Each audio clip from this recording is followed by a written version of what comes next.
Welcome to Bonus Bytes, a special mini episode of the Triple D podcast. These bite-sized episodes are packed with information about disability benefits, disability news, and answers to your burning questions. Get ready to take a bite of what's going on this week. Here's your host, Michael Weiner. Welcome to another episode of the only news show that I'm familiar of that focuses on Social Security, disability, and SSI benefits, Bonus Bytes, with the handsome and talented Andrew November. I can't call you handsome and talented without you laughing. Do you not really think I think you're handsome and talented? I know I'm handsome, and I know you think I'm handsome, so that's already established. But I'm thinking this might be my only source of news now. Because of what I just told you. You just told me you're off all news. I have quit all social media, all news since the election. So just you'll have to fill me in today, and I'll react to all the news. Did you get who won the election? Did you get to the end of the election? Before, no, but I heard there's a winner. You deleted them. Some places there's a winner. Went to bed Tuesday at 10:35 p.m. Okay, I'm trying to place myself at 10:35 p.m. With some tears, woke up, looked at my phone, got a push notification of what happened. And I immediately deleted Twitter and all my social media and said, I'm done. That was your first move. You didn't get a coffee. I was like, kiss your wife. No, I did my first move. My wife was sleeping and probably would have pushed me away if I tried to kiss her at 5 a.m. But no, I'm done. I'm done with this news. I mean, I don't know how long it's gonna last. I'm very aware of these cabinet picks. Are these cabinet picks? Yeah, these are cabinet picks. Some of them, not all of the selections that are like the Attorney General is not a cabinet. It is Department of Transportation. That's Department of Transportation. Because I'm just thinking, like Pete Buttigieg did so much. Like that was like the first government official I can remember next to Martin O'Malley who was actually doing stuff for the people. Yeah. Like I mean, they implemented regulations. You are entitled to an immediate cash refund when your flight's canceled, because the airlines, of course, would just give you credit that would expire in 365 days, and most people don't fly that often. Yeah. But he was actually doing stuff. And now who's he going to be replaced with? Like, I think that was on the list. I don't know, probably the CEO of Uber, something like that. Some, executive, a profit-driven individual. Profit-driven individuals are not good for our clients and the people we represent, and really for anybody. Most 99% of people in this country. So if anybody who's listening to this hasn't figured it out, Andrew voted for Kamala Harris. Yes, Kamala. And I'm sad because that would have been her sign language name sign. I know people think I'm probably doing like a gang sign. Oh, I was he flashing over here? Not like Richard is QAnon. Kamala! I'm like, I don't think you could do that, Andrew. So my wife is deaf, as everyone probably knows who watches this video, and a part of... I would want to be deaf if I was married living to with you. me? I know. Yeah. Is she really deaf? I don't know. She is now. Keeping that one up for a while. You went on 2 dates and then she couldn't hear you anymore. Like, what? No, she... That's the great thing about her being deaf, though, is she's probably not listening to our podcast, right? No, she's watching it, but it's captioned. So. It's captioned? I don't even know if she knows about this podcast. You can edit that, right, Richard? Just edit out all of this part. Edit out everything we say. Back on the record. No, but so anyways, in sign language and deaf culture, they give people sign names. And Kamala, this is the letter K, and Kamala's was... this, and that's the a flower grown, because I think Kamala is a flower, so that was her sign name. This is Trump, by the way. Can you guess Trump? why? Yeah, dead serious. This is Trump. Hey, was it Trump? Was this Trump before he was a politician? I don't know, but it's been the sign. I mean, throughout 2016 through 2020, that was the sign name. Okay. I won't try to do Obama. It's cool. My wife shouldn't this be Trump? Why is that? Dodging a bullet. Oh, geez, you went there. All right, I knew we were going there. I say I will not wish any harm on the man, but I am extremely... I wasn't wishing harm on him. Well, I guess you were celebrating his ninja-like skills for dodging bullets. Okay. Do we have to edit that part out? No, Mr. QAnon? I'm celebrating how nimble he is. He is incredibly nimble. And those Secret Service agents. I know they kind of... bungled, the reconnaissance on it, but it was just like watching the movies. Like, how many times have you seen Secret Service protect someone? The whole thing is a movie scene where at the end, this is a movie. Fight! Oh my god, that's what I would do. Can't you imagine that being exactly what I would do?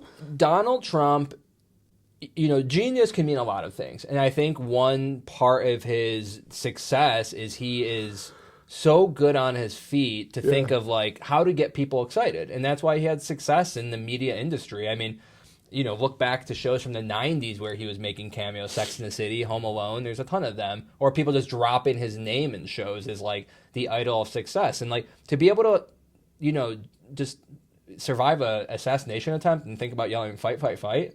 Like, what kind of level of genius is that? That's like, incredible. As he was getting fucking tackled. Oh, can we swear on this? As he was getting tackled. We can. We just lost our sponsorship. Oh, we're not sponsored today. We're not you forgot to point that out. Because I'm gonna let loose today, guys. Like, no, I'm not losing any sponsors today.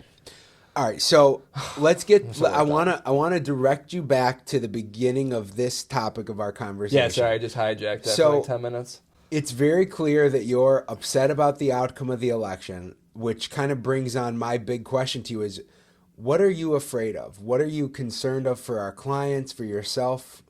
I want you to focus on the Social Security perspective. We've talked about your wife enough, but like, tell us what's making you nervous about the changes? The silent killing of Social Security, and what I mean by that, for as long as anyone that's alive has been paying attention to politics, they all say we will never cut Social Security. Mm-hmm. You can't say that. That's an immediate campaign killer. But they are killing Social Security by cutting its budget. I learned that we have the lowest staffing levels in 50 years. I think I've been telling people 15 years. Yeah. But somehow it's actually 50 years that I just heard that yesterday. And so what they're going to do is to continue to take funds away or not allocate funds to the agency, which is going to make Social Security, if not impossible, extremely frustrating experience for our clients. I mean, do you have clients regularly tell you that they're on hold for 2 hours now? How long are they going to be on hold? How is that? So that's killing the people. To me, if I was the, really trying to kill the system, what I would do is just bleed it dry, which isn't creating longer wait times. It would be to make the people think that everything's normal while we're really accelerating the rate that benefits are running out. So now the country has to have this tough conversation of the disability trust, the retirement trust, they've been depleted.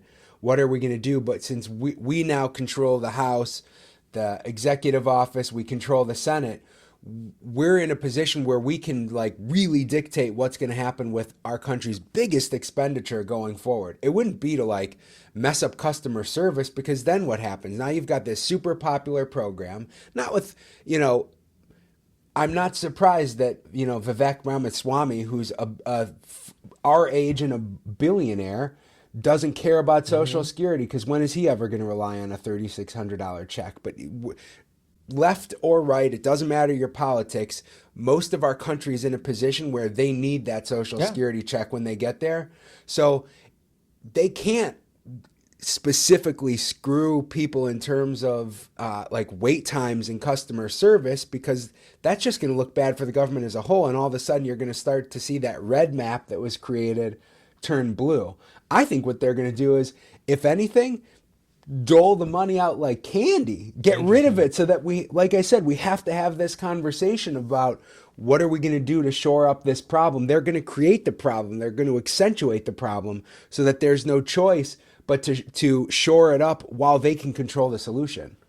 You're not the first person to say that. I've heard that before, and I think that when we were just getting into this profession, 09, 10, 11, around that time, remember there was a phrase, paying down the backlog? Yes. That originated with a Republican president, George W. Bush. Yeah.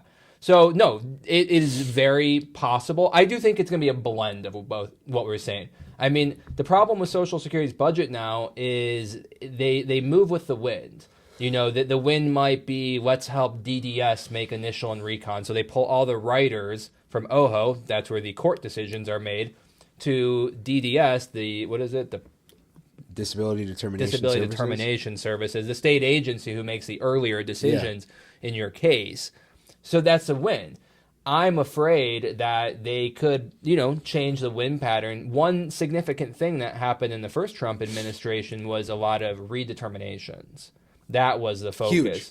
Was getting people who were on benefits off benefits. And that has happened before with Ronald Reagan. I believe that we were just kids at that point. What's your opinion of that?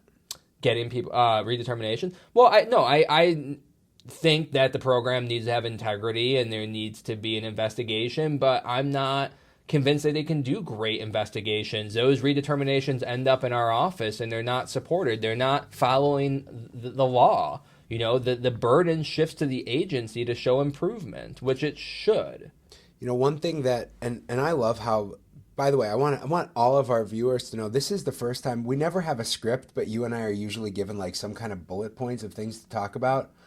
We've never done one like this, and I think this is how they should be from now on, where you and I don't have an agenda. We're just sitting here talking. Talking facts. If I were to walk into Andrew's office, it would be this conversation without the cameras, and I'm sure I came up to you Wednesday morning or whenever I saw you after the election. You said that I was your beacon of light that day. Oh, yeah, that's what I said. You're a beacon of light now that I have social media. Yeah. No. But what I was going to say, and this is interesting. So I'm going to do a social media post on this maybe this weekend or something, but I saw this clip that was about how there have been so many more disability examiners. There's a huge deficit in terms of the number of disability examiners at the state agencies. They were just talking about DDS over the last like year or two.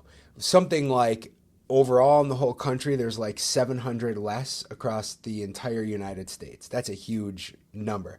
Those are people who are the ones that are reviewing the claims at the initial and reconsideration level, which, by the way, explains, and we talk about this a lot, why the wait time is so long, because there's nobody to frickin' look at the application once they have it, and there's nobody to look at those records. But I started digging. I was curious to see if there were job posts out there for DDS examiners to apply for, to basically shore up the loss of humans. And one thing that I know, and you know this for sure, I think that one of Social Security's strategies is to use more AI, so they might not care as much about a body count as long as there's somebody there to process a claim through an AI platform to say if it's likely that the person's disabled or not, and then just give a one over. So it takes less time per file as their goal. Not a bad, frankly, as long as there's some sort of human quality review on it, I don't totally disagree with that. But what was interesting is I looked at the education requirements to be a DDS examiner. And I want to be very careful saying this because I know, first of all, you and I work with here at Liner Legal several former DDS examiners. I feel like we've hijacked the Florida DDS and they all work for us. Some of the greatest people I've ever worked with. Amazing. But I still think it's flawed that you can do this job with a 4-year college degree, and if you actually very closely read the requirements, you don't even need a 4-year college degree. You can have a high school degree and exceptional experience. Okay, so we are letting our country's an important decision for thousands, really millions of people across the country be made by people without special knowledge. Even to get personal with this, my brother, Danny, okay, he has a different position now, but right after graduating law school, his first job was working as basically like an ALJ almost for federal workers' compensation cases. He was the only person in his department with a law degree. Wow. Which is why he was able to get that job so young. It was a job that traditionally went to people without any necessarily legal experience. They just give them training through slides and whatnot. That's a disgrace.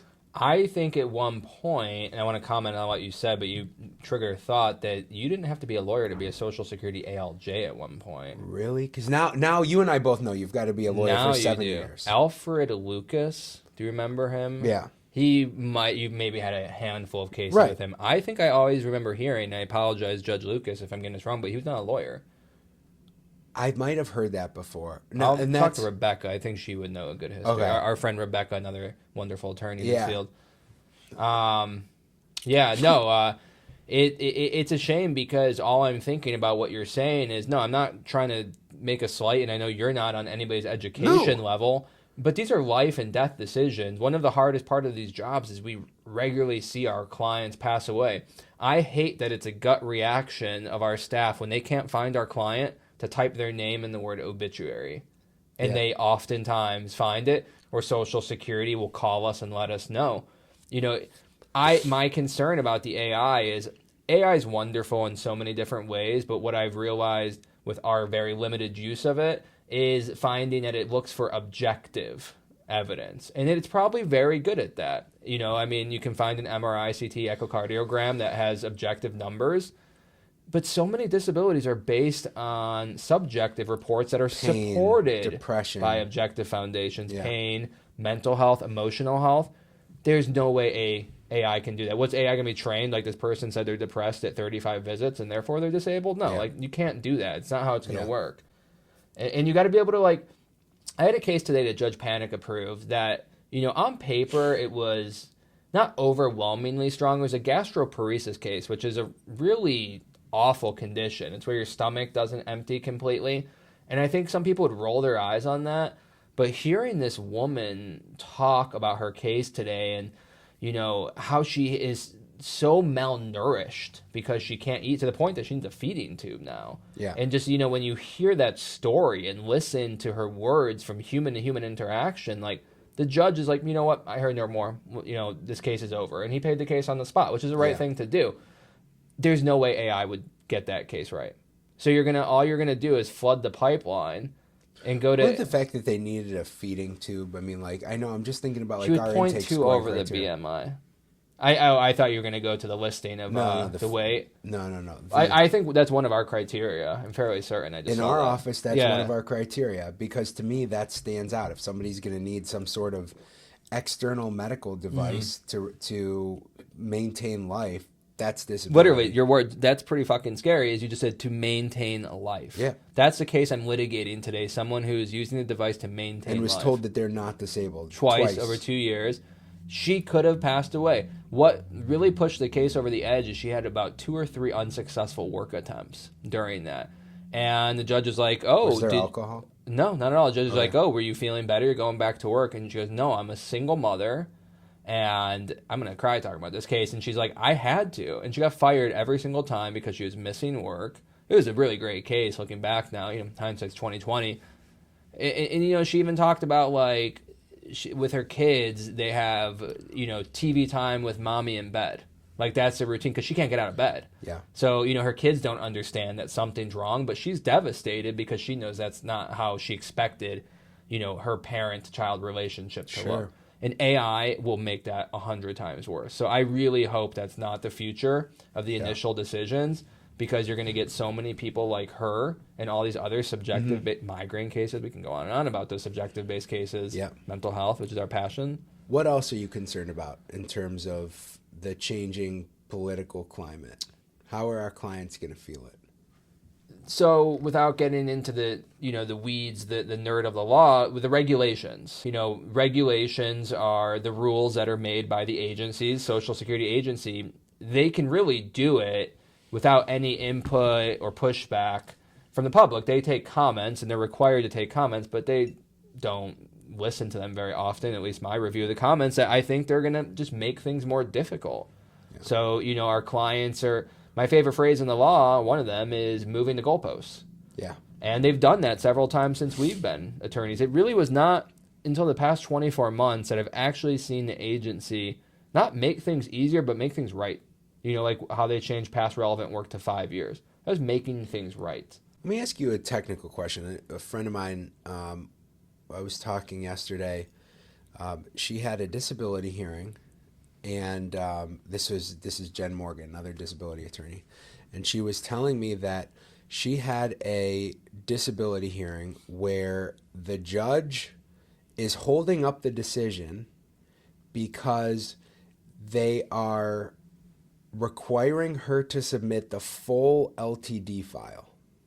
The judge says that there's a regulation, and cited basically like just the all evidence rule that says that the LTD file must be in there. So not just the medical records, right, which we know we have an obligation to produce all medical, but the LTD file itself needs to be in there. And the judge, you know, could not make a decision, and it seemed like the judge was so focused on causation of a disability as opposed to, which is not what the 5-step sequential evaluation is based on at all. Have you ever heard of that? No, not. I thought you were going to say something very different.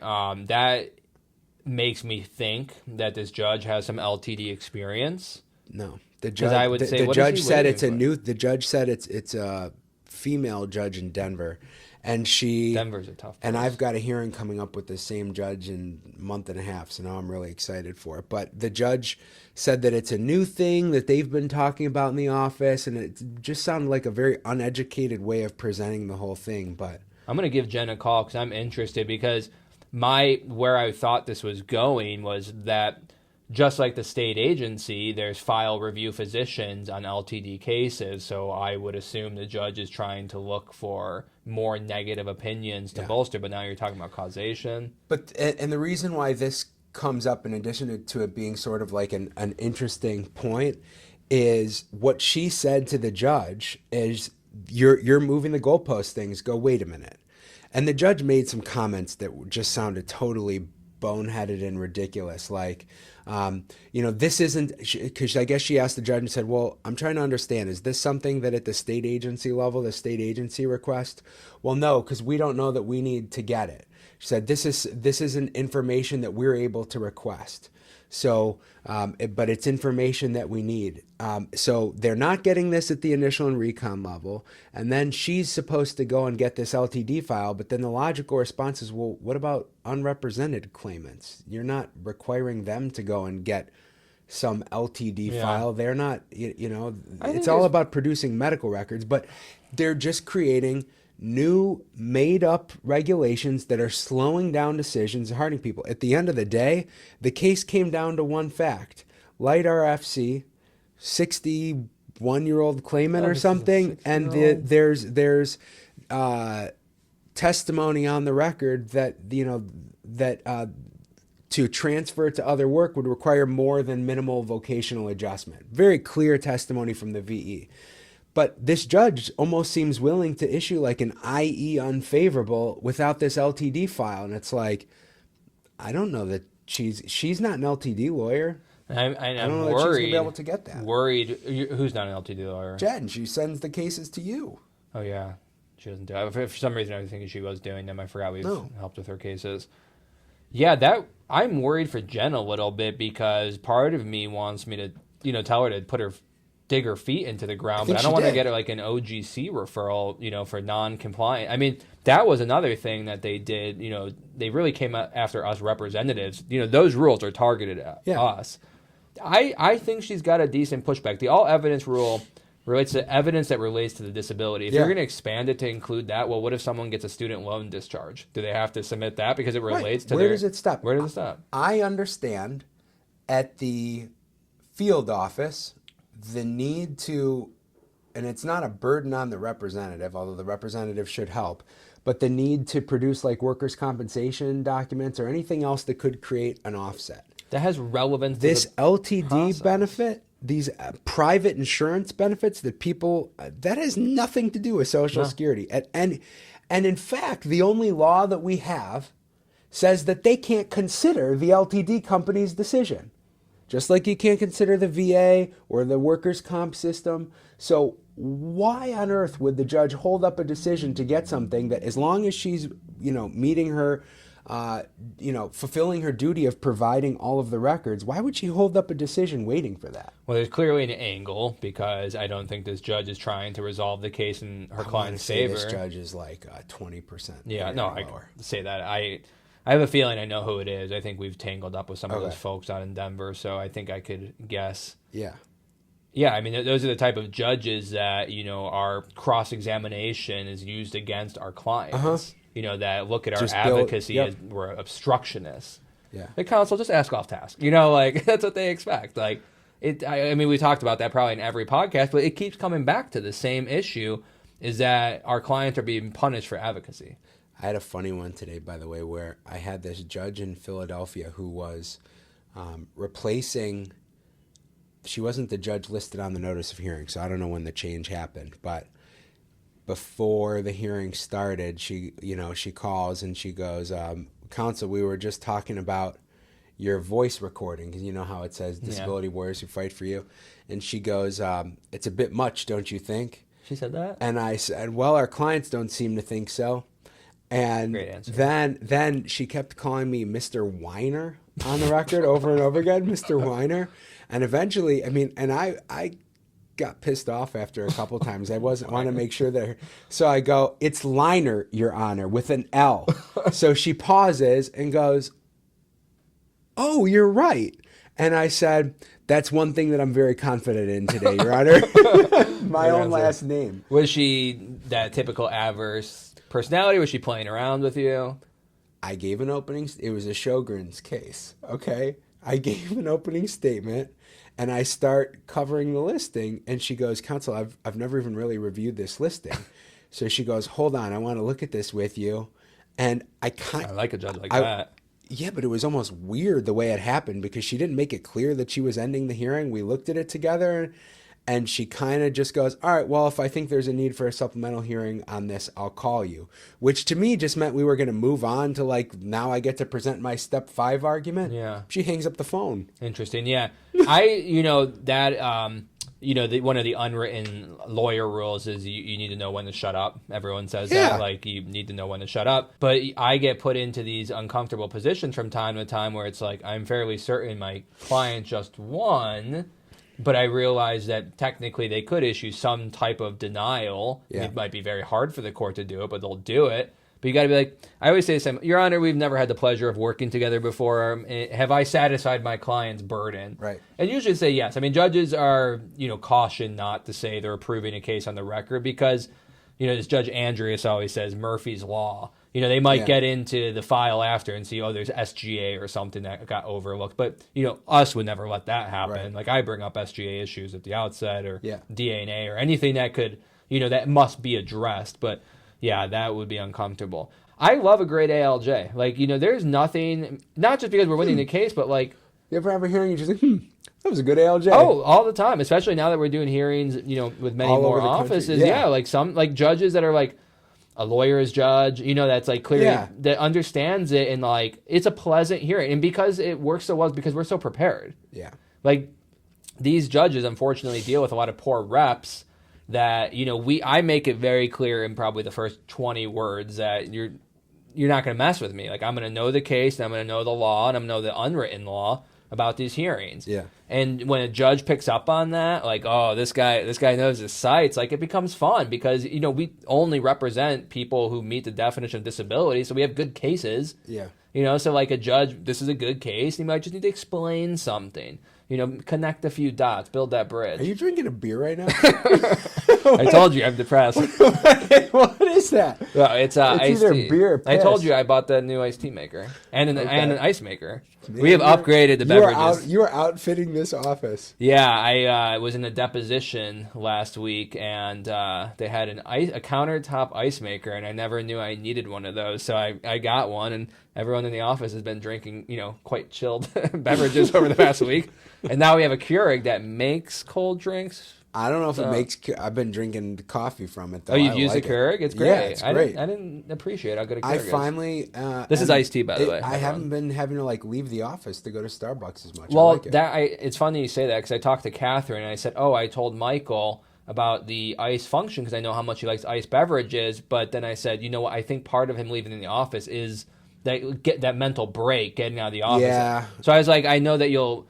I thought you wouldn't even use it because you want to get out of the office. It's been a busy week. I haven't had an opportunity to. Well, at least you know office, you can so get it's the nice drink. that now I've got the coffee. Yeah, right and we've there. got all the cream and sugar set up, and the ice you can, and it's making ice continuously, so you can always have a drink. But I know that you like to kind of get out and be out there. So I do. Glad you're using I'm a it. man of the people. I'm trying a man to about do town. That more. No, it's important. That's good for your health because when you get back to work, you focus. I went home for lunch today, and I was very proud of myself. And then you came back? And I came back. I was gone for 4. I am very fortunate to only live 3 miles from the office, but I made an extremely healthy lunch. I came back feeling, because usually I'm just kind of sitting at my desk, I don't stop working. It's so unhealthy. Have you seen what our new staff member does? No. She is the healthiest when it comes to, I've seen her standing in our kind of dirty break room, eating her lunch. She'll just stand there and eat it. It's very interesting. Have you ever commented on this to her? I asked her to move out of the way because she was blocking the silverware. That's not what I mean. But no, why are you standing? No, I don't know. I think I said I admired you for leaving your workspace to have a lunch. I used to work with Diane Calta at Deemer Law Office a million years ago. She would always take her lunch in the kitchen. And that's such a great idea because I think we're forcing ourselves just to sit at our desk all day. By the way, speaking of Deemer Law, I had dinner the other day with Jordan Leibovitz. Do you know who his next door neighbor is? Like direct next door neighbor? No, I don't even know where he lives. Dan Powell. Oh, he lives next to Powell? Directly next door. Good for Powell. I know that Powell lived in Mayfield. Is it good for Powell or bad for Leibovitz? Powell's a great guy. I owe a lot of my career to that guy. He wrote my reference letter to Paula Balin, one of the best reference letters. That was pre-AI, so he actually wrote that. I love. I had a little shout out to Dan Powell. I'll have to put that in the Mink show Law. notes. We have a Mink Law shirt on next time. There we go. Mink Law, I'll give a shout out. They called me and they asked how they could accommodate a deaf client. And I was like, nice. I appreciate that call. They're like, what do we? They're like, they don't know me that well, but was it Aaron they called?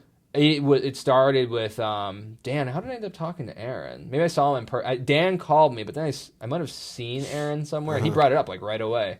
I was just explaining like this is how sign language interpreters work, and I gave him the phone number of the agencies of where they could followed find through as far as I didn't want to. I mean, it's their client. If they need my help, they'll get in touch with me. That's good. Mink Law. Mink Law.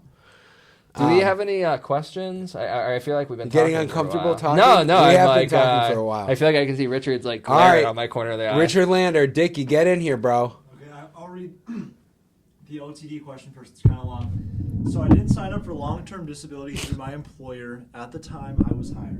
I do have a pre-existing condition, I hate this question which is already. cancer.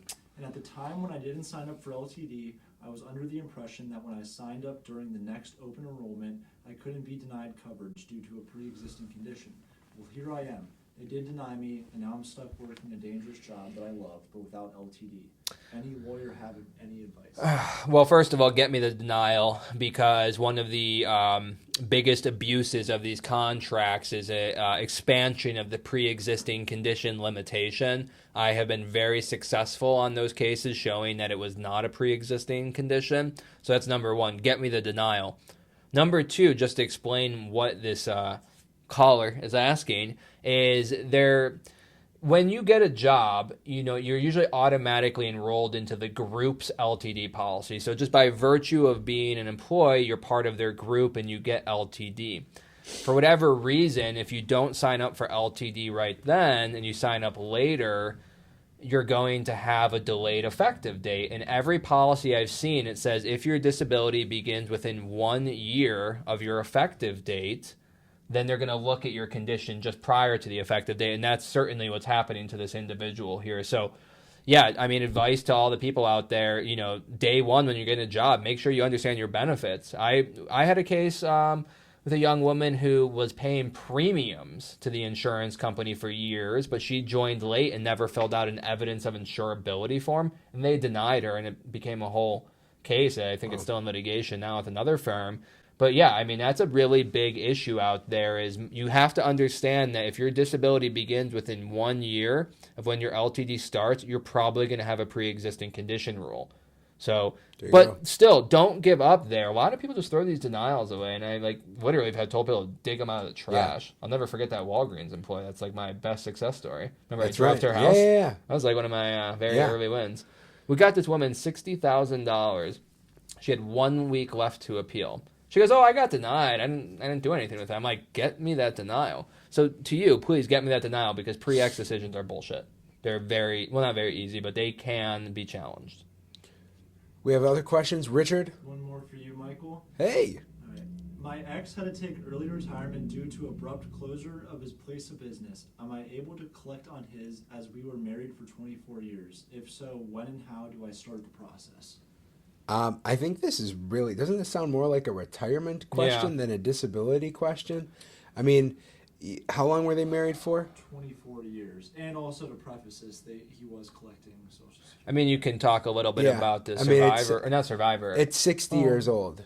When she's 60 years old, she'll be able to collect on a living spouse, as long as he takes retirement. Right. Yeah. What is the rule when someone's 50 and disabled? So that's disabled. That's disabled widows benefits. So that's specific to disability. Okay. And when to get disabled widows benefits, you've got to be between the ages of 50 and 60. You have to have been married for at least 9 months. And your disability has to begin within 7 years of the death of the Wager. of the spouse, but there's that prescribed that control on the prescribed period. Yeah, so if you're taking care of their child, kids, and then when they turn then 18, 16, and so the 7-year window gets moved out. Yeah. What I like to tell people with this question, and sorry I'm hijacking your answer, is often just call Social Security, because with claims like this, it's a checkbox claim, and you can get an easy answer. They'll ask you questions, and if you qualify, you qualify, and if you don't, then you can seek help. But with people that have these non-disability type questions, I tell them, but that's why, going back to our very first point, that's why these wait times can't be an hour and a half. Right.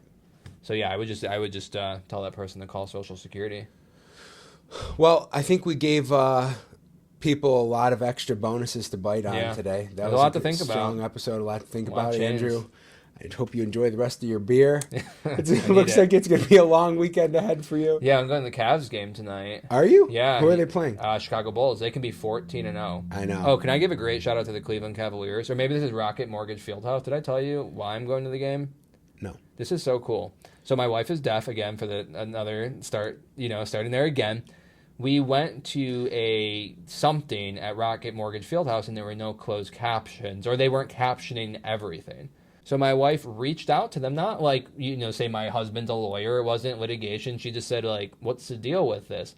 And they immediately invited her to come down to Rocket Mortgage Fieldhouse to walk them through what they could do better for deaf guests. And they're like, Here's your parking pass. Yeah, they brought her down.